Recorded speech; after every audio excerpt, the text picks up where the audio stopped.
والے کا اصلی فیوچر کیا ہوتا ہے؟ ایمان والے کا اصلی فیوچر آخرت ہے، حقیقی فیوچر آخرت ہے. اپنے بچے سے اگر سچی محبت ہے تو اس سچی محبت کا تقاضا یہ ہے کہ پہلے بچے کی آخرت کے لیے فکر کرو. آپ بستر پر ایک تھوڑا سا تنکا میرے بچے کے ہے اور وہ کروٹ بدل رہا ہے تو میری محبت یہ برداشت نہیں کر پاتی کہ میرے بچے کو سونے میں کوئی مسئلہ پیدا ہے. تھوڑی سی گرمی یا الجھن ہوتی ہے تو میں فکر مند ہو جاتا ہوں کہ میں گھر میں اے سی لگوا لوں، لیکن میرے بچے کا قبر میں کیا حال ہوگا اس کی فکر ہے مجھ کو. میرا بچہ اپنے پیروں پہ کھڑا ہو جائے اس کے لیے آدمی پوری زندگی لگا دیتا ہے، جانوروں کی طرح محنت کرتا ہے کہ میرا بچہ پیروں پہ کھڑا ہو جائے، اس کی تعلیم میں انویسٹمنٹ کرتا ہے. پر میرا بچہ اپنے پیروں سے چل کر کے صراط پار کر سکے گا کہ نہیں، اس کی فکر ہے کہ نہیں ہم کو. ہاں، اگر بچے سے محبت ہے تو اس محبت کا پہلا تقاضا یہ کہ بچے کی آخرت کی فکر کریے، خاص طور پہ ایسے دور میں جس میں ارتداد کا فتنہ عام ہے. اللہ کے نبی صلی اللہ علیہ وسلم نے ایک حدیث میں فرمایا تھا کہ ایک زمانہ ایسا آئے گا یصبح الرجل مؤمنا ویمسی کافرا، ایک انسان صبح کے وقت مومن ہوگا، شام ہوتے ہوتے کافر ہو جائے گا، شام کے وقت مومن ہوگا، صبح ہوتے ہوتے کافر ہو جائے گا. اور ہم اپنی آنکھوں سے یہ دیکھ رہے ہیں اچھے خاصے دیندار گھرانوں سے ارتداد کی خبریں آ رہی ہیں. لفظ میں واضح کر دوں بار بار، ارتداد کا مطلب کیا ہوتا ہے؟ ارتداد کا مطلب ہوتا ہے پیروں کے بل پھر جانا، پیچھے چلے جانا.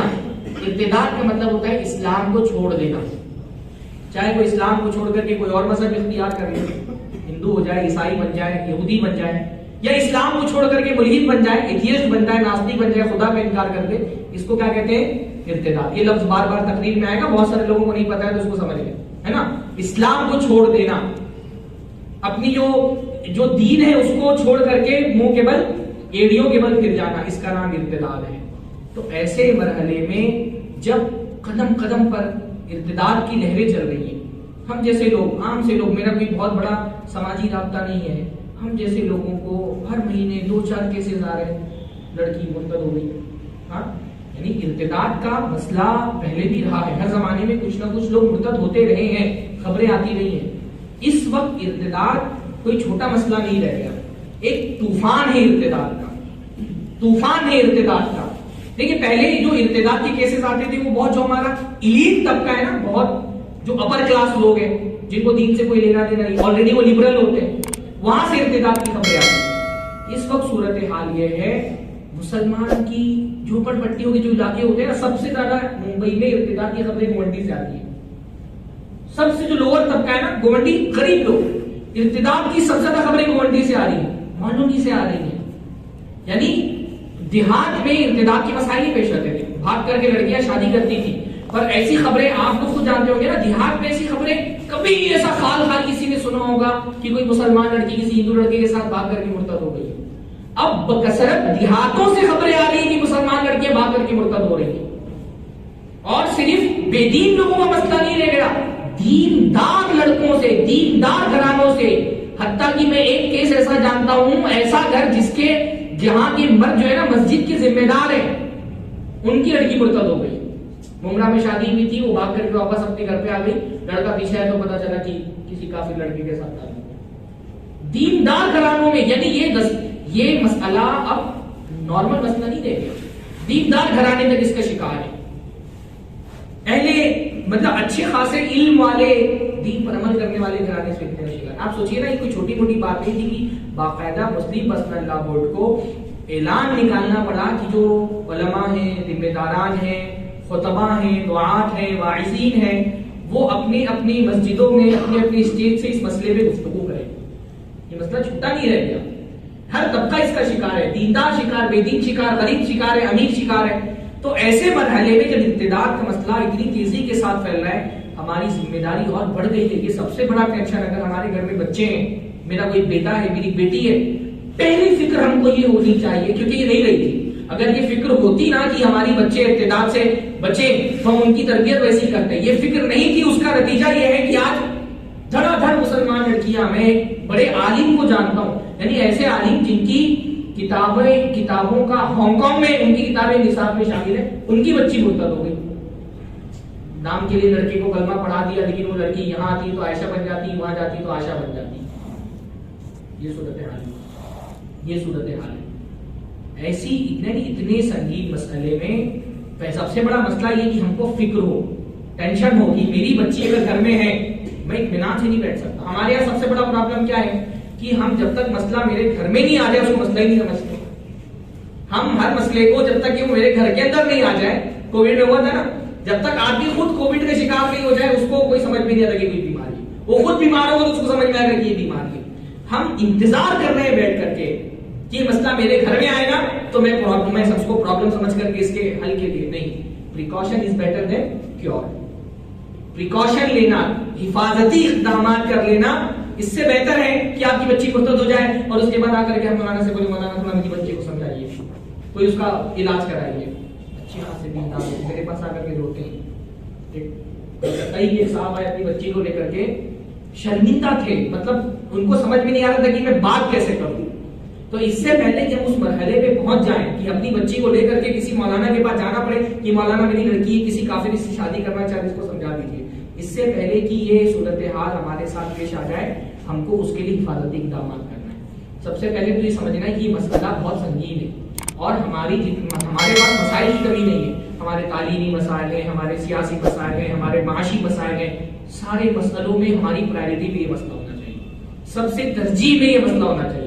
اب اللہ کے وفات کے بعد دیکھیے حضرت ابوبکر کے پاس مسائل کی کمی تھی. ہاں، روم ایک طرف تھا، اس سے جنگ کی صورتحال بن چکی تھی. دوسری طرف جو ہے وہ صحابہ میں بھی کچھ اختلافات جیسی چیزیں تھیں. تیسری طرف جو ہے وہ ارتداد کی لہریں اٹھ رہی تھی، زکات کا انکار کرنے والے تھے، جھوٹے مدعیان نبوت کھڑے ہو گئے تھے. لیکن آپ دیکھیے حضرت ابوبکر نے پرائرٹی میں رکھ کے کون سا مسئلہ حل کیا؟ ارتداد کا مسئلہ. حضرت ابوبکر اس امت کے سب سے بڑے محسن ہیں اور وہ سب سے بڑا احسان اس امت کا یہ ہے کہ وہ ارتداد کی جو لہریں اٹھتی تھی پوری طاقت لگا کر کے اس کو دبا دیا. اگر ان لہروں کو اس وقت نہیں دبایا گیا ہوتا تو شاید وہ لہریں پورے دین کو بہا کے لے چلی جاتی. یہ صحابہ کا منہج ہے. نہیں، مسئلے ہیں ہمارے پاس، ہمارے مسلکی اختلافات ہیں.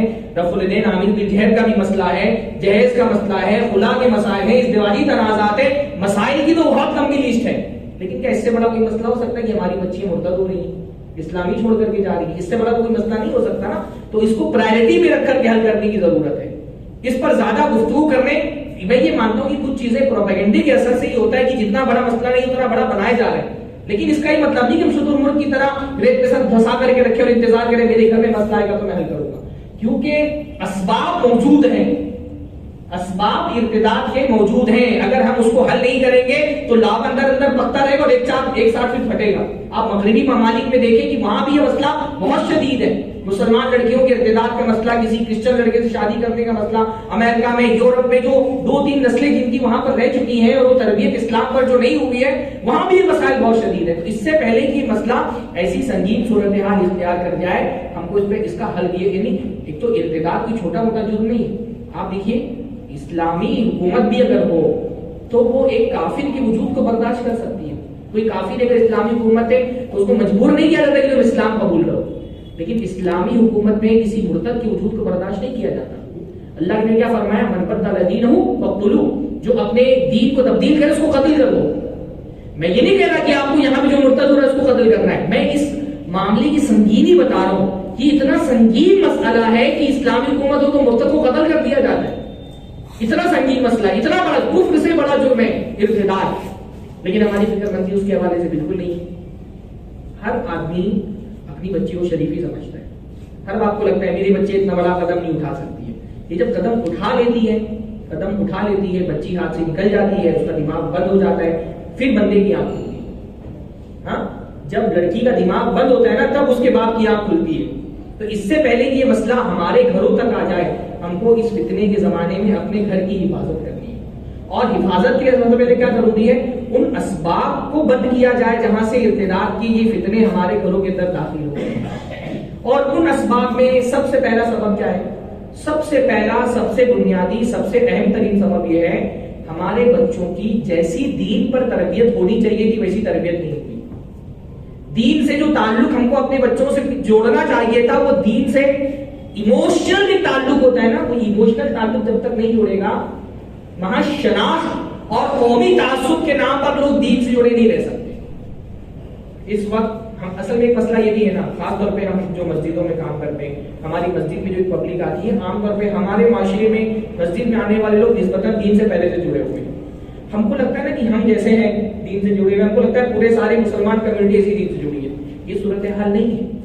ہمارے معاشرے میں بیشتر طبقہ جو ہمارے مسلمانوں کا ہے، ان کا دین سے بس برائے نام تعلق ہے. دین سے ہمارا تعلق شناخت کا ہے، شناخت پہچان. دین ہماری بس پہچان ہے. جیسے ہماری پہچان یہ ہے کہ ہم ممبئی کے رہنے والے ہیں، یو پی کے رہنے والے ہیں، ہم مراٹھی بولتے ہیں، بھوجپوری بولتے ہیں، ہم کوکنی ہیں یا حیدرآبادی ہیں، جو ایک ہماری شناخت ہے. ہم اردو بولتے ہیں، مراٹھی. تو بہت سارے لوگوں کے لیے اسلام سے بس اتنا تعلق ہے کہ جب وہ سروے والا فارم آئے گا تو وہاں پر جو ریلیجن والا ایک کھانا ہے وہاں پر اسلام لکھنا ہے. اتنا ہی تعلق ہے. اس سے زیادہ جو ایک اگر کسی بندے کا اسلام سے گہرا تعلق بن جائے، اسلام سے ایموشنل تعلق بن جائے، بلکہ میں کہتا ہوں اگر اسلام کی لذت چکھ لے، ایمان کی لذت چکھ لے، تو پھر تو وہ سوال ہی نہیں پیدا ہوتا ہے پھر وہ اسلام چھوڑ دے، ہے نا. جو اسلام کی لذت پا لے پھر اس سے سوال ہی نہیں پیدا ہوتا کہ وہ اسلام چھوڑ دے گا، ہے نا. قیصر نے روم کے قیصر جو بادشاہ تھا، اس نے ابو سفیان سے بہت سارے سوالات کیے تھے. تو ایک سوال کہا تھا هل يرتد احد منهم سخطة لدينه. ابو سفیان یہ بتاؤ کیا کوئی آدمی محمد کے دین سے ناراض ہو کر کے اس کو چھوڑ بھی دیتا ہے؟ جو نیا نبی تمہارے پاس آیا ہے، وہ جو عیسائی تھا، اس نے تو اللہ کے نبی سے باقاعدہ ملاقات نہیں کی تھی. ابو سفیان نے فرق کہا نہیں، ایسا نہیں ہوتا. ایک مرتبہ جو دین میں داخل ہو گیا، دین سے ناراض ہو کر کے دین نہیں چھوڑتا، مرتد نہیں ہوتا. اس نے کیا فرمایا؟ کذالک الایمان اذا خالطت بشاشته القلوب. ایمان کا یہی معاملہ ہوتا ہے، جب دلوں کو ایمان کی لذت مل جاتی ہے پھر آدمی اپنا سر کٹا دیتا ہے، اپنے ایمان سے ہاتھ نہیں چھوڑتا. ایمان ہاتھ سے نہیں جانے دیتا چاہے سر کٹانا پڑ جائے. ارے بھائی بہت لمبا نہیں ہے. فرعون کے جو جادوگر تھے ان کا معاملہ دیکھیے. چند منٹوں کا، چند گھنٹوں کا ایمان تھا نا. جو جادوگر تھے حضرت موسیٰ علیہ السلام کے زمانے میں کیا تھا؟ انہوں نے لاٹھیاں پھینکی، رسیاں پھینکی، سانپ بن کے حضرت موسیٰ نے لاٹھی پھینکی، دا بن گیا، وہ نکل گیا. اب ان کو سمجھ میں آ گیا کہ موسیٰ عام انسان نہیں ہے، اللہ کے نبی ہے. ایمان لے آئے، ایمان لے آئے. فرعون نے کیا کہا؟ لَأُصَلِّبَنَّكُمْ فِي جُذُوعِ النَّخْلِ. تم میری اجازت کے بغیر اسلام کیسے قبول کیا؟ میں تمہارے ہاتھ پیر کاٹ کر کے تم کو سولی پہ چڑھا دوں گا. ہم نے کہا کچھ بھی کرو. اب یہ ایمان کی دولت مل گئی ہاتھ سے جا، چند گھنٹوں کا ایمان، لیکن ایمان کی لذت مل گئی نا تو بندہ اپنے سر کٹا لے گا لیکن ایمان ہاتھ سے جانے نہیں دے گا. اصحاب اخدود کا واقعہ کیا ہے؟ آگ میں جل جانا گوارا کر لیا لیکن اسلام ہاتھ سے نہیں آنے دیا. کیوں؟ کیونکہ ایمان کی لذت مل گئی. ہمارے بچے جو مرتد ہو رہے ہیں ان کا سب سے بڑا مسئلہ ہے ان کو ایمان کی لذت ہی نہیں ملی. ان کو ایمان کیا ہے پتہ ہی نہیں ہے، ان کو اسلام کیا ہے پتہ ہی نہیں ہے. خاص طور پہ ہماری بچیوں کو، یہ لڑکیاں جو مرتد ہو رہی ہیں ان کو کیسے پتہ چلے گا کہ ایمان کیا ہے؟ ہمارا دعوتی نظام، اس کا بہت بڑا پرابلم یہ ہے نا کہ ہم گھوم پھر کر کے دیندار لوگوں میں دعوت کا کام کرتے ہیں. جو آلریڈی دیندار مسجد میں پروگرام ہو رہا ہے، ٹھیک ہے یہ ہونا چاہیے، میں اس کا انکار نہیں کر رہا. ہاں میں اس کا انکار نہیں کر رہا. مسجد میں پروگرام ہوگا کون آتا ہے؟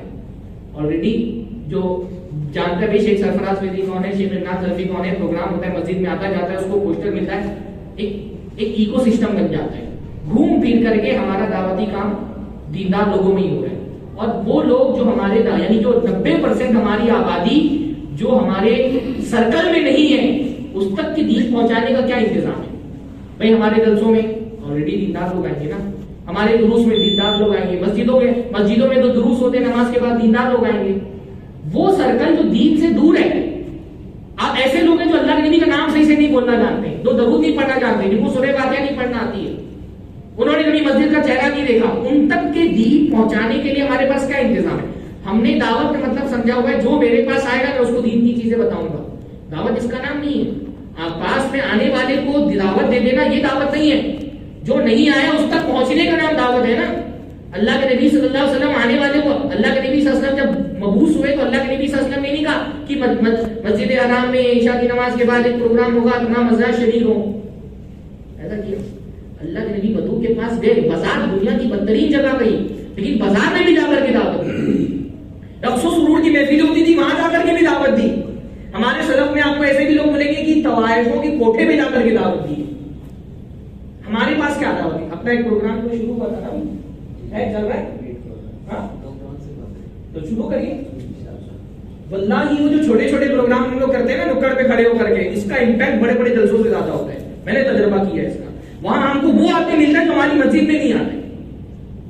کالجز میں آپ کبھی جا کر کے دیکھیے، کالجز میں بچوں کی دینداری، اچھے خاصے دیندار لوگوں کے پاس دین کہیں نہیں ہے. کالج میں ایک لڑکی، اس کو کبھی مسجد کا منہ ہی نہیں دیکھا نا. عورتوں کے ساتھ اور بڑا ظلم کیا ہم نے.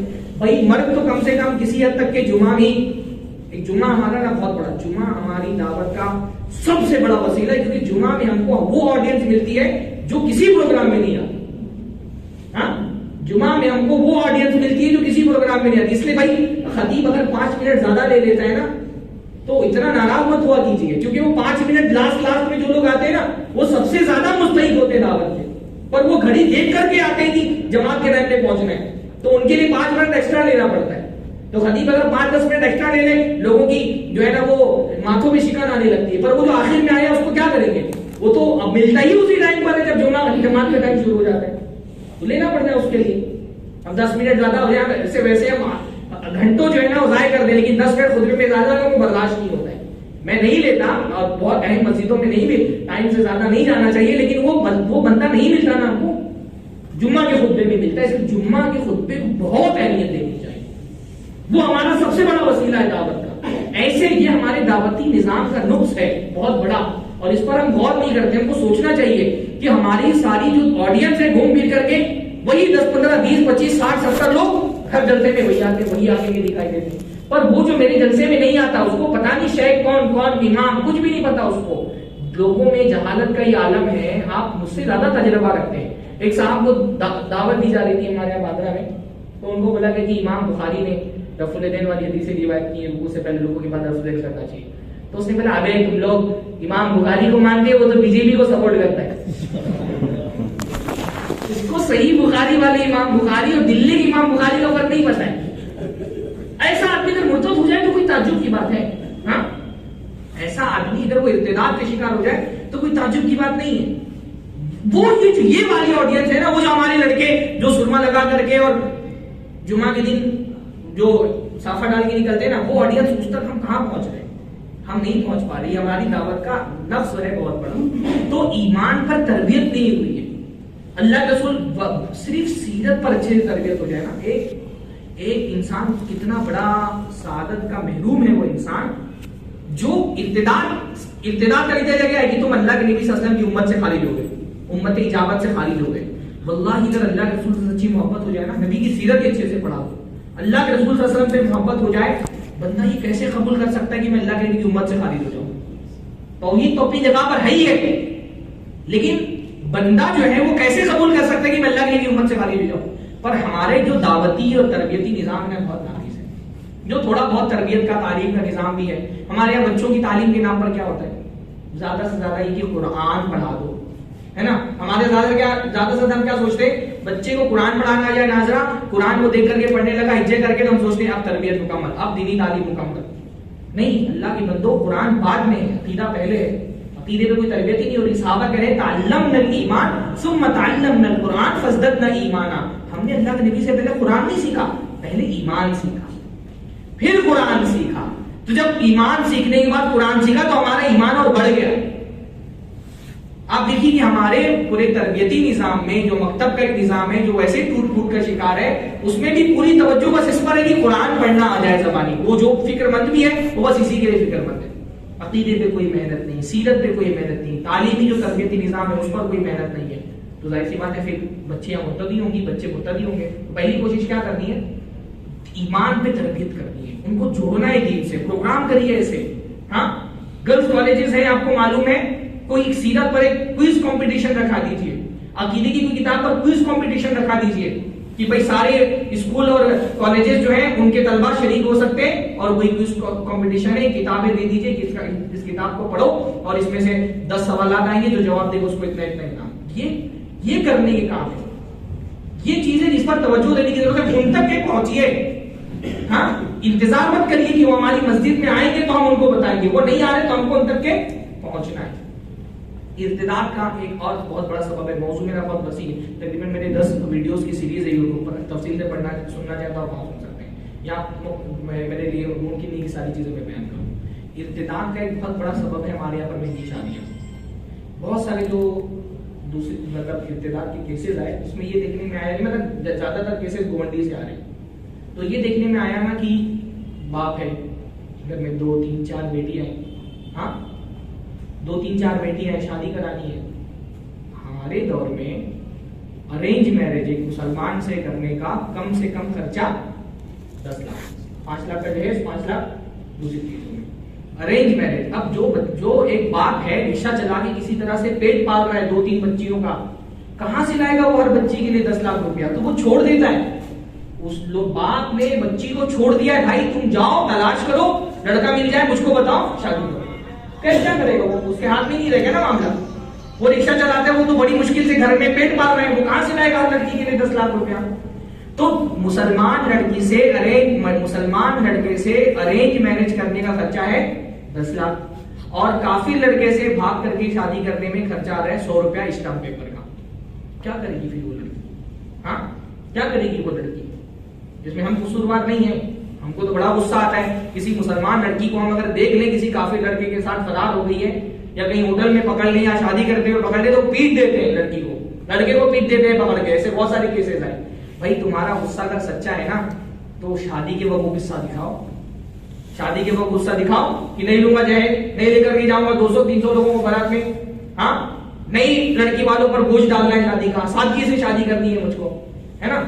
اگر وہاں پہ غصہ نہیں دکھا رہے ہو تو پھر ارتداد پہ تم غصہ دکھا رہے ہو، تمہارا غصہ جھوٹا ہے. یہ نہیں سمجھ میں آئے گا لوگوں کو. ہاں تقریر سننا بہت اچھا لگتا ہے، کتنا بھی جہیز پر بول دو کوئی اثر ہی نہیں ہو رہا ہے، کتنا بھی جہیز پر بول دو اثر ہی نہیں ہو رہا ہے. ایسی مال کی لالچ ایسی دل کے اندر بیٹھ گئی، کتنی تقریریں کر دو فرق ہی نہیں پڑ رہا ہے کسی کو. تقریر کرنے والے کو ہی متون کرنا شروع کر دیتے ہیں. یہ صورتحال بن رہی ہے، تقریر کرنے والے پر ہی الزامات لگانا شروع کر دیتے ہیں. اگر آپ اپنے بچے کی شادی میں جہیز لے رہے ہیں، آپ کو حق نہیں ہے کہ آپ مسلمان لڑکیوں کی مرتد ہونے کی شکایت کریں. آپ نے راستہ کھولا ہے مرتد ہونے کا. اتنی مہنگی مہنگی شادیاں ہیں تو لڑکیاں کہاں جائیں گی؟ کیسے؟ پھر وہ تو ہندو سے شادی کرنا اس کے لیے زیادہ آسان ہے. تو یہ دوسری بہت بڑی وجہ ہے. تیسری بہت بڑی وجہ ہے مخلوط تعلیمی ادارے. اسی زمانے میں ہمارے علماء کو ایجوکیشن کے خلاف بولتے تھے، تقریریں کرتے تھے کہ لڑکے لڑکی کو ایک ساتھ مت پڑھاؤ. اب کوئی ایجوکیشن مسئلہ ہی نہیں رہ گیا. اب تو مسئلہ یہ ہو گیا کہ مسلمان لڑکیاں کافی لڑکوں کے ساتھ پڑھ رہی ہیں. کوئی ایجوکیشن تو یہ ہوتا تھا نا کہ مسلمان لڑکی مسلمان لڑکیاں ساتھ میں نہیں پڑھے، یہ تو بہت پیچھے کا مسئلہ ہو گیا. اب مسئلہ یہ ہو گیا کہ مسلمان لڑکیاں کافی لڑکوں کے ساتھ پڑھ رہی ہیں. باپ کیونکہ دیوس ہے، دیوسیت بہت بڑی وجہ، باپ دیوس بھائی دیوس، کوئی فرق ہی نہیں پڑ رہا. اچھا صورتحال ہمارے خاص طور پہ ممبئی میں یہ بن گئی نا کہ لڑکیاں تعلیم میں الحمدللہ ذرا آگے آئی ہے نا. ہم نے کیونکہ لڑکیوں کی تعلیم پر اس بیچ میں بہت زور دیا ہے تو لڑکیاں تعلیم میں آگے آ گئی ہیں اور ہمارے لڑکے تعلیم میں پیچھے رہ گئے. آپ صرف 10ویں کی رزلٹ دعا کر کے دیکھیے اور لڑکیاں ٹاپ کر رہی ہیں 80 90 95، ہاں اور لڑکے ہمارے 30 40 45. یہی صورتحال ہے نا. کسی نے کہا کہ ایک لڑکی جو ہے وہ رو رہی تھی. بھائی نے پوچھا کہ کیوں رو رہی ہے بہن؟ تو لڑکی بولی میرے ایکسپیکٹیشن کے حساب سے نمبر نہیں آئے جتنا مجھے امید تھی. تو بھائی نے مجھے کتنے آئے؟ تو بولتی 95. تو بھائی بولتا ہے اللہ کی بندی شرم کر، اتنے میں تو 3 لڑکے پاس ہو جاتے. ہاں اتنے میں 3 لڑکے پاس ہو جاتے. تو یہی صورتحال ہے. لڑکوں کے نمبر آ رہے ہیں 40 45، بس اس سے 50 کراس کر لے تو بہت غنیمت ہو. ہمارا لڑکا تو 10ویں پڑھ لے تو غنیمت ہے. 10ویں سے پہلے ڈراپ آؤٹ نہ ہو، 10ویں پڑھ لے، یہی بہت بڑی غنیمت کی بات ہے. لڑکیاں ٹاپ کر رہی ہیں. جب لڑکیاں ٹاپ کرتی ہیں تو ان کا ایڈمیشن ملتے ہیں بڑے بڑے کالجز میں. ہاں ہمارے لڑکے 10ویں پڑھنے کے بعد وہی گھوم کر کے کالزیکر مہاراشٹر کالج، 4-5 ہمارے کالجز ہیں، گھوم کر کے وہی کالزیکر مہاراشٹر کالج اور کون سے 2-4 جو مسلم کالج ہیں. اور لڑکیاں ٹاپ کر کے بڑے بڑے کالجز میں جا رہی ہیں. جہاں وہ جاتی ہیں وہاں پر مسلمان لڑکے تعداد میں کم ہوتے ہیں. اور کیونکہ پہلے سے کوئی تربیت نہیں، عشق و محبت کو اتنا زیادہ گلوریفائی کر دیا گیا ہے کہ لڑکے یا لڑکی کے لیے سنگل ہونا ایک کی بات ہے. تو اب وہ تلاش کرتی ہیں. جب تلاش کرتی ہیں تو کافی لڑکے ملتے ہیں تو پھر وہ عشق محبت اور پھر معاملہ نکاح تک پہنچتا ہے اور نکاح کے بعد پھر ارتباط ہو رہے ہیں. تو اس مسئلے کو حل کرنا ہے تو پہلی بات تو دیوسیت ختم کرنا پڑے گا جو ہمارے معاشرے کے اندر ہے. دوسرا ہم کو ایسے معتبر مستند اچھے تعلیمی ادارے اپنی بچیوں کے لیے بنانے پڑیں گے جہاں ہماری بچیاں اپنے دین اپنی عزت کی حفاظت کے ساتھ دین کی بھی تعلیم حاصل کریں، دنیا کی بھی تعلیم حاصل کریں. کتنی ادارے ہیں اس میں؟ کسی آپ یہاں میرا روڈ میں سپارہ میں، مارودی میں، باندرا میں، ممبرا میں ایک تعلیمی ادارہ ایسا نہیں ہے جس کو یہ کہا جائے کہ یہاں اچھا ادارہ ہے اور بچیوں کے لیے سیف بھی ہے. ہاں ہم مسجد بنانا اپنی ذمہ داری سمجھتے ہیں نا کہ ہم علاقہ مسلمانوں کا ایک مسجد بنائیں. جیسے مسجد بنانا ہماری قومی ذمہ داری ہے، ویسے ہی تعلیمی ادارے اپنی بچیوں کے لیے بنانا ہماری ذمہ داری ہے. ہم روک نہیں سکتے بچیوں کو پڑھنے سے، بچیاں پڑھیں گی، ہم کو انتظام کرنا پڑے گا ان کے لیے. ہاں مسئلہ یہ ہے جب ہم تعلیمی ادارے بنانے کی بات آتی ہے تو ہم غریب ہو جاتے ہیں. تو غریب لوگ کہاں سے تعلیمی ادارے بنائیں گے؟ پر شادیوں میں تو نہیں دکھتا کہ ہم غریب ہیں. ہاں شادیوں تو ہو رہی کروڑوں میں، ایک ایک منگنی میں 5-5 لاکھ روپیہ خرچہ ہو رہا ہے. عید کی شاپنگ ہوتی تو نہیں پتہ چلتا ہم غریب ہیں. کتنا ٹرن اوور ہوگا مسلمانوں کا صرف ممبئی کے اندر؟ ہاں صرف عید کی شاپنگ میں کتنا ٹرن اوور ہوتا ہو، کتنا ٹرن اوور ہوگا؟ کروڑوں کا. عید کی شاپنگ کرنے میں ہم غریب نہیں ہیں، شادیوں میں ہم غریب نہیں ہیں. ہاں مختلف طرح کے تہواروں میں جو جلوس نکلتے ہیں اس میں تو نہیں لگتا ہم غریب ہیں. ساری ہماری غربت کب آتی ہے؟ جب ہم کو تعلیم پہ خرچ کرنا ہے. ہمارے زوال کا بہت بڑا سبب ہے نا کہ پیسہ ہے، پیسہ الحمدللہ کم نہیں ہے، اتنا بھی کم نہیں ہے مسلمان مالی اعتبار سے پیچھے، پر اتنا بھی کم نہیں ہے کہ اپنی تعلیم ہم کہیں انویسٹ کرنا ہی نہیں چاہتے. تعلیم میں نا ایک باپ اپنے بچوں کو پڑھانے میں نہیں انویسٹ کرتا ہے، شادی میں انویسٹ کر دے گا 5 لاکھ روپیہ، پڑھائی میں انویسٹ نہیں کرتا ہے. تو ہم کو اپنے تعلیمی ادارے ایسے بنانے پڑیں گے جہاں ہمارے بچے اپنے دین اور ایمان کی حفاظت کے ساتھ پڑھ سکیں. ایک سبب جو ہے وہ اس ارتداد کا بہت بڑا، یعنی یا تو کالجز سے بہت زیادہ کیسز آ رہے ہیں یا پھر بہت زیادہ کیسز آ رہے ہیں ایسی جگہوں سے جہاں مسلمان لڑکیاں کافر لڑکوں کے ساتھ جاب کرتی ہیں. ایسے آفیسز جہاں پہ ایک مخلوط کلچر ہے وہاں سے بہت معاملات آ رہے ہیں. اور یہ بھی ایک بہت بڑا چینج ہوا ہے پچھلے کچھ سالوں میں ہم مسلم سوسائٹی کے اندر. میں جانتا ہوں اپنی کم عمری کے باوجود میں یہ جانتا ہوں کہ میں نے اس طرح کے الفاظ سنے کہ ارے ہم کیا اتنے بے غیرت ہیں کہ اور لڑکی کا کتنی کمائی کھائیں گے. پہلے لڑکی کی کمائی کھانا بے غیرتی سمجھا جاتا تھا. میں اپنے شعور میں، میری 35 سال عمر ہے، میں نے اپنے شعور میں اس طرح کے الفاظ سنے. اب لڑکی کو پڑھایا ہی جاتا ہے کہ وہ کمائے. اب لڑکی کو پڑھا ہی رہے، یعنی باقاعدہ اس کو اس سبجیکٹ پہ پڑھا ہی رہے تاکہ وہ کما کر کے دے. تو لڑکیوں اس کی اللہ رب العالمین نے عورتوں پر کوئی معاشی بوجھ نہیں ڈالا ہے. اللہ تعالیٰ نے عورتوں کی ذمہ نہیں رکھا ہے. تم قوام ہو کیونکہ تم مال خرچ کرتے ہو. عورت ہر حال میں جس بھی حال میں رہے گی، بیٹی ہے باپ اس کا ذمہ دار ہے، بیوی بنے گی شوہر ذمہ دار ہو جائے گا، ماں بنے گی بیٹے ذمہ دار ہو جائیں گے. اللہ تعالیٰ نے اس پر کوئی معاشی بوجھ نہیں ڈالا ہے.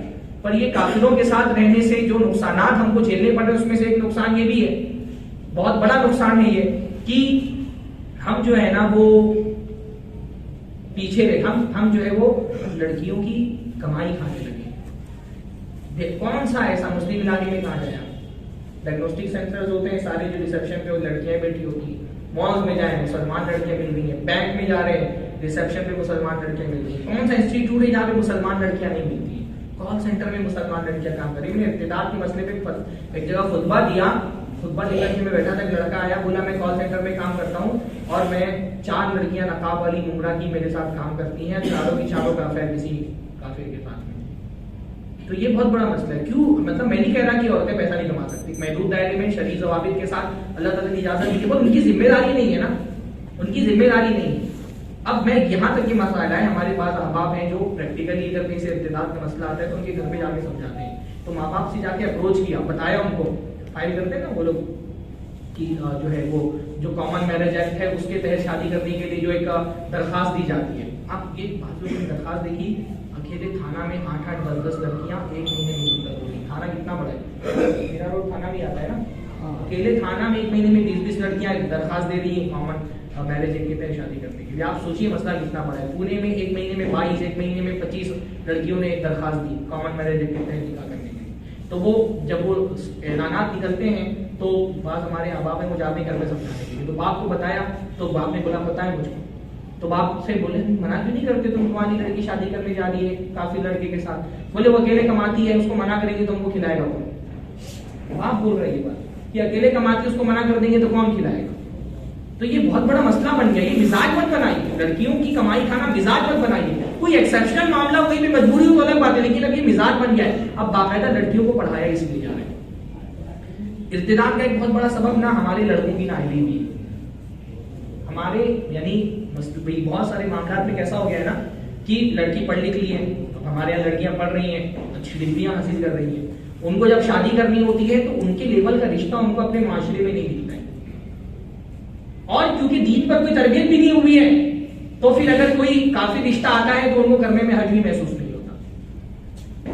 جب ایک آنٹی جو ہے، میرے دوست ہیں، ان کے بغل میں رہتی ہیں، مسلمان آنٹی، وہ بول رہی تھی کہ میری بچی اچھا پڑھی ہوئی ہے، MBA وغیرہ کچھ کی بھی ہے، کوئی مسلمان رشتہ مل ہی نہیں رہا ہے۔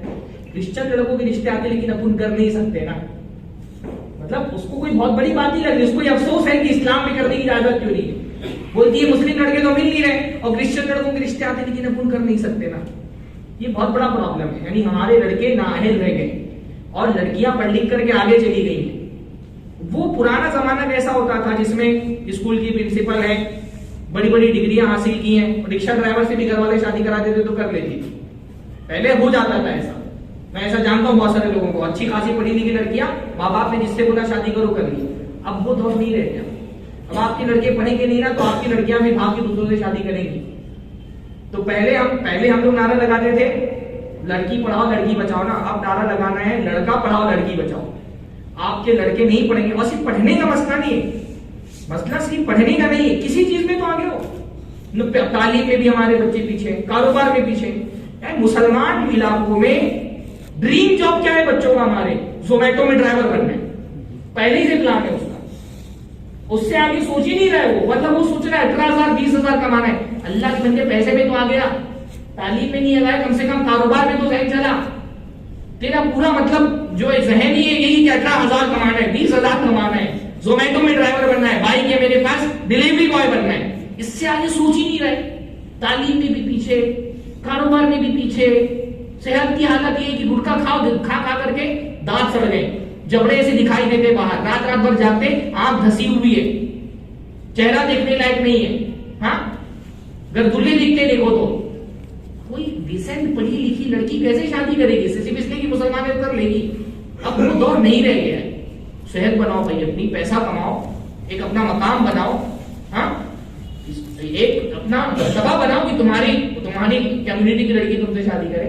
اور یہ جہیز کی وجہ سے بھی بہت بڑے مسائل ہے، جہیز ہم کیونکہ ہم کو یہ امید ہوتی ہے نا شادی کریں گے تو جہیز میں سب مل جانے والا ہے، تو لڑکا کوئی ذمہ داری بھی سر پہ لیتا ہے، اس کو یہ پتا رہے کہ مجھے خود اپنے پیروں پہ کھڑے ہو کر کے نکاح کرنا ہے، تو محنت بھی کرے گا، پیسہ بھی کمائے گا۔ ابھی تو وہ سسرال کے سہارے پر ہے، 5 لاکھ ملے گا تو کوئی کاروبار میں لگا دیں گے، کوئی دکان خرید لیں گے، اسی چکر میں سب خود کی کوئی محنت ہی نہیں کرنا چاہ رہے۔ تو جو ہمارے لڑکی پیچھے رہ گئے نا، یہ بھی ایک بہت بڑی وجہ ہے۔ اور ایک بہت بڑی وجہ جو دکھائی دیتی ہے ارتداد کی، وہ ہے کافی بستیوں میں رہائش۔ مسلمان کیسے بھی ہماری بستیوں کے پرابلم ہیں، گندگی ہے، لوگ رات میں دیر کر کے جاگتے ہیں، چوری ہوتی ہے، بہت سارے معاملات ہیں، لیکن بہرحال مسلمانوں کے بیچ میں رہو، اپنے مسلمانوں کے بیچ میں، مسلمانوں کی آبادی میں، مسلمانوں کی بستیوں میں رہنے سے آپ کا دین بھی محفوظ ہے، آپ کی جان بھی محفوظ ہے، آپ کا مال بھی محفوظ ہے۔ ورنہ آپ نے دیکھا ہے نا کہ جب فسادات ہوتے ہیں ملکوں کے اندر، علاقوں میں، تو جو سالوں کا آپ کا پڑوسی ہے نا، وہی آپ کو دگا دے جاتا ہے۔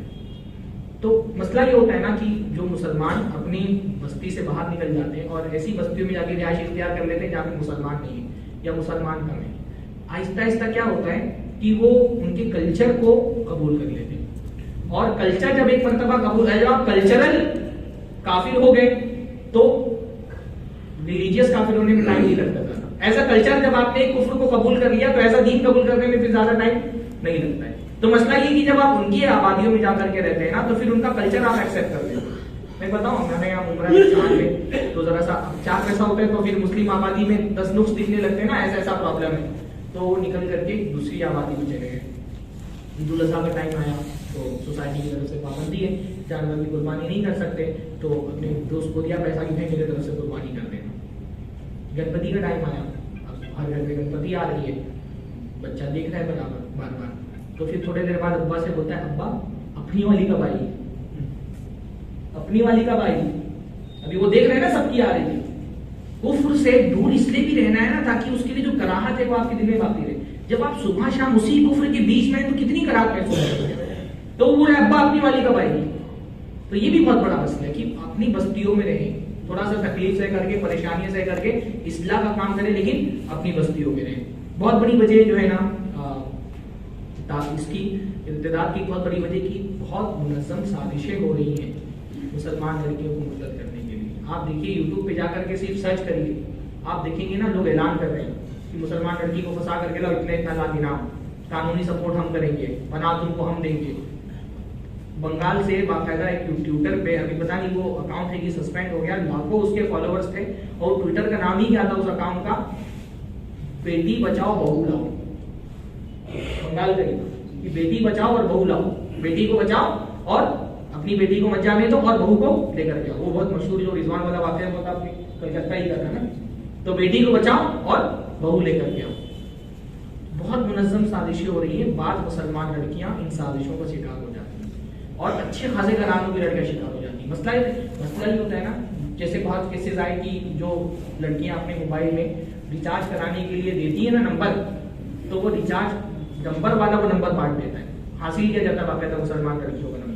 اور مسلمان لڑکیوں کو پھنسانے کے لیے باقاعدہ, کیونکہ مسلمان لڑکی ڈائریکٹ کسی کافر لڑکی سے رابطے میں نہیں آتی, تو کافر لڑکیوں کو کے ذریعے سے مسلمان لڑکیوں کو پھنسایا جاتا ہے.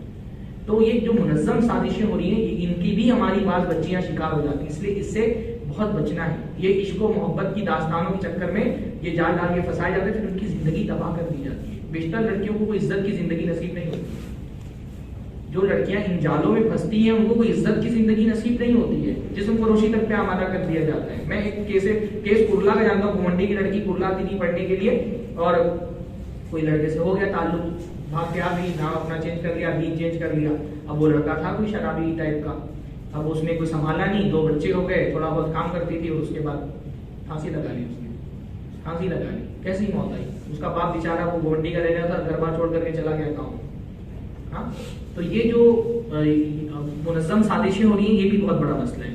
اور ایک آخری بات بولتا ہوں, ایک بہت بڑا مسئلہ یہ ہے نا کہ ہم لڑکیوں کو حقوق نہیں دیتے, ان سے محبت نہیں کرتے. آپ گھر میں اپنی لڑکی سے محبت نہیں کریں گے, لڑکی باہر محبت تلاش کرے گی. اپنی بچیوں سے محبت کریں, ان کو اعتماد میں لیں, ان کو بتائیں کہ ان کی شادی ان کی مرضی کے موافق ہوگی, ان سے پوچھ کر کے ہوگی, ہے نا. تو ان لڑکی کو جب یہ لگتا ہے میری مرضی نہیں چلے گی, اور گھر میں مجھے کوئی انسان محبت کا پیاسا ہے, آپ اس کو گھر میں محبت ہی دیں گے, وہ باہر محبت تلاش کریں گے. اس لیے جو ٹوٹی ہوئی لڑکیاں ہوتی ہیں وہ عام طور پہ یہ محبت کی جال کا بہت جلدی شکار ہو جاتی ہیں. اسی طرح سے میرے خیال سے اتنی بات کافی ہے. اللہ تعالیٰ ہم سب کو اچھا فلمیں اور موبائل یہ بھی بہت بڑا مسئلہ ہے نا. آخری بات یہ کہ جو فلموں سے جو ذہن سازی ہو رہی ہے نا لڑکیوں کی, ذہن یعنی پوری تھیوری وہ کہاں سے سیکھتی ہے؟ سیکھتی وہ اپنے گھر سے. یہ موبائل فلموں میں کیا دکھایا جا رہا ہے, یعنی زمانے سے جو فلمیں بن رہی ہیں ان فلموں میں دکھایا کیا جاتا ہے؟ سیکولرزم کے نام پہ کبھی یہ نہیں دکھایا جاتا کہ ہیرو جو ہے وہ مسلمان ہے اور ہیروئن ہندو ہے یا کوئی اور مسلم ہے. ہمیشہ کیا دکھایا جاتا ہے کہ ہیروئن جو ہے وہ مسلمان ہے اور ہیرو جو ہے وہ دوسرے مذہب کا ہے. ہاں, اور دونوں میں عشق و محبت ہو گئی. تو اس میں ذہن کیا بنایا جاتا ہے؟ اور یہ ایسے فلمیں اور ایسے سیریل یہ بیٹی اپنے ماں باپ کے ساتھ بیٹھ کر کے دیکھتی ہے آرام سے, کمفرٹیبل ہو کر کے. تھیوری ہم گھر میں کرا دیتے ہیں تو گھر کے باہر نکلے گی تو پریکٹیکل کرے گی نا. ہاں, تو گھر میں ہی وہ سیکھ, وہ جو ایک الہادی سیکولرزم ہے وہ تو گھر میں ہی سیکھ رہی ہے نا, وہ کہ مذہب کی کوئی ایسی محبت ہو جائے تو دین کا کوئی فرق نہیں پڑتا, دین کوئی دو سامنے والے کا. ہم نے شروع سے ہی تربیت اس پر کی ہے, ہم نے دین پر تربیت کی ہی نہیں. ہم کبھی بھی ابھی بھی فکر مند ہم نہیں ہے, حالانکہ فکر مند بہت پہلے ہونا چاہیے ہم کو. میں یہ کہتا ہوں اس لیے بار بار نا کہ جب ہمارے گھر میں ہم ایسے باتیں سن رہے تھے کہ لڑکیاں رشتے ریجیکٹ کر رہی ہیں کیونکہ ان کو داڑھی والے آدمی سے شادی نہیں کرنی ہے, ہاں, ہم کو تبھی فکر مند ہو جانا چاہیے تھا, تبھی ہم کو اٹینشن اپنا ڈالنا چاہیے تھا. کل وہ داڑھی والے لڑکے کو پسند نہیں کرتی تھی, آج داڑھی والوں کے دین کو ہی پسند نہیں کر رہی. بھائی دیکھو, داڑھی نہیں رکھتا ہے کوئی, کاٹتا ہے تو یہ گناہ ہے, پر داڑھی کو ناپسند کرنا تو کفر ہے نا. اللہ کے نبی صلی اللہ علیہ وسلم کی سنت کو ناپسند کرنا کفر ہے. تو ہماری بچیاں کس جہت میں جا رہی ہیں ہم کو سمجھنا چاہیے. وہ داڑھی والے لڑکے سے شادی نہیں کرنا چاہتی, مطلب کیا ہے, اس کو داڑھی والے کے دین سے نفرت ہے. دین سے نفرت ہے, تو جب دین سے نفرت ہے تو دین تبدیلی کر دے گی نا وہ. تو یہ آپ دیکھیے جو باطل دین پر ہے وہ اپنے ان معاملات میں اتنا حساس ہیں. بیچ میں سرف ایکسل کا ایک ایڈ آیا تھا, پتہ نہیں آپ لوگوں کو پتہ ہے کہ نہیں. اس میں کیا ہوا تھا, وہ ایک مسلمان چھوٹا سا بچہ, ایڈ میں دکھایا گیا تھا کہ وہ تہوار ہے ہولی کا, تو ایک غیر مسلم لڑکی جو ہے نا وہ اپنے سائیکل میں بٹھا کر کے اس کو بچانے کے لیے رنگوں سے کچھ, اس میں کوئی پہلو ہی لفظ یاد کا نہیں تھا. چھوٹے بچوں کا معاملہ دکھایا گیا, کتنا ہنگامہ ہوا اس پر, کتنا ہنگامہ ہوا سرف ایکسل کے خلاف. ہاں, تنشک والوں کا ایک ایڈ آیا تھا، کتنا ہنگامہ کیا لوگوں نے. یہاں زمانے سے فلمیں بن رہی ہیں جس میں مسلمان لڑکی کو دکھایا جا رہا ہے کافی لڑکوں کے ساتھ. ہمارے کانوں میں جو نہیں لیتی، ہم تو خوشی سے لے جا کے تھیٹر میں اپنی بچوں کو دکھاتے ہیں، اپنے گھر میں دکھاتے ہیں. جو باطل دین پر ہے وہ اتنا حساس ہے اپنے دین کے معاملے میں. حالانکہ لو جہاد، لو جہاد، لو جہاد جیسی کوئی چیز پائی نہیں جاتی ہے، آج تک اس کو کوئی پروف نہیں ملا ہے. ہاں ریورس لو جہاد ہو رہا ہے الٹا.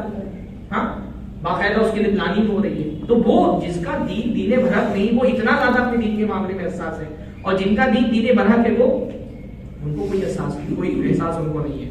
تو یہ سارے بہت سارے مسائل ہیں. میں کوشش جتنی کی کہ جتنا بھی مجھ سے سمیٹ سکوں ان معاملات کو سمیٹ. تو بہت فکر مند ہونے کی ضرورت ہے، یہ بہت ٹینشن والا معاملہ ہے نا. اور اس کے لیے سب سے پہلے اپنے گھر میں فکر کرنا چاہیے، اپنی بچیوں کے لیے فکر مند ہونا چاہیے، دین پہ ان کی تربیت کرنا چاہیے. ایک مسلمان کو مسلمان ہونے کا مطلب سمجھ میں آنا چاہیے، ہے نا. ایک مسلمان ہونا، کوئی بھی شناخت ہماری مسلمان اسلام کی شناخت سے بڑی نہیں ہے. یہ اپنے بچوں کو سمجھانا ہے. کوئی بھی شناخت اگر اسلام کی شناخت سے بڑا کر دیں گے نا، پھر وہ اسلام کی ہندوستانی ہونا ٹھیک ہے، ہمارے لیے خوشی کی بات ہے ہندوستانی کے، پر ہندوستانی ہونا مسلمان ہونے کی شناخت سے بڑی شناخت نہیں ہے ہمارے لیے. ہمارے لیے ہم اسلام نہیں چھوڑ سکتے. امریکہ کا ویزا ملے گا، میں بھی امریکن سٹیزن شپ قبول کر دوں گا، ہاں، پر امریکن سٹیزن شپ کے لیے اپنا دین نہیں چھوڑ سکتا ہوں. یہ جو ہمارے یہاں نیشنلزم بھی نا اس طرح کا، وہ اس کو اتنا زیادہ گلوریفائی کر دیا گیا ہے کہ وہ جو ہے نا ایک مسلمان کے لیے خود وہ کھلے عام زبان سے بولتا ہے کہ میں پہلے ہندوستانی ہوں بعد میں مسلمان ہوں. اچھے خاصے دیندار لوگ بولتے ہیں تو ایسا سوال ہے کہ میں پہلے ہندوستانی پہلے مسلمان ہوں. پوچھا گیا تو یہ تو ایسے ہی جیسے آپ کو اپنی دائیں زیادہ پیاری کی بائیں زیادہ پیاری. اللہ کے بندو، اسلام سے بڑا ہمارے لیے کوئی نعمت اسلام سے بڑی نہیں ہے. اپنے بچوں کو یہ بتانے کہ ہمارے پاس ہمارا سب کچھ لٹ جائے، اسلام بچا لے جائے کہ ہم سب کچھ بچا لیں گے. اور اسلام چلا گیا تو سب کچھ بچا لیا تو کچھ نہیں بچا. ہاں اسلام جیسے حضرت صہیب سے کہا تھا اللہ کے نبی صلی اللہ علیہ وسلم نے کہ جب سب لٹا کر کے آگے ہجرت کرتے ہوئے جب پہنچے، کہا کہ اللہ کے نبی ہم سب دے دیا، بس اسلام بچا کے لے آؤ. اللہ نے فرمایا کہ بہت سستا سب